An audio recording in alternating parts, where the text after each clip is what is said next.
আসসালামু আলাইকুম। আজকে আমরা রিয়েল এস্টেটের কিছু ভোকাবুলারি বা শব্দ জানব।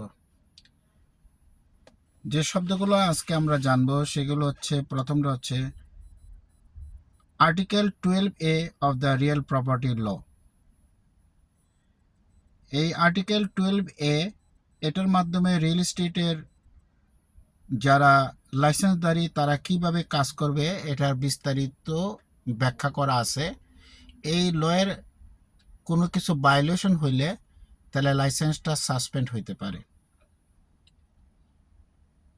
আর্টিকেল 78 মানে হচ্ছে গিয়া, আপনি যদি কোনো ভায়োলেশন করেন ওই লাইসেন্সের ব্যাপারে, তাহলে গভর্নমেন্ট আপনার বিরুদ্ধে যে ধরনের অ্যাকশন আনবে সেই আর্টিকেল 78-এর মাধ্যমে সেটা প্রসিডিং হবে।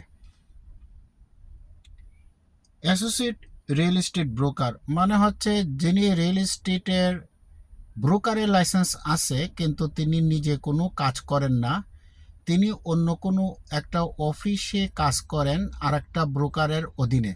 এটা হচ্ছে real estate associate real estate broker অথবা অ্যাসিস্ট্যান্ট রিয়েল এস্টেট ব্রোকার, যাই বলা হোক না কেন, এটা শব্দটার মধ্যে কোথাও থাকবে ব্রোকার। তো এই ছিল আজকের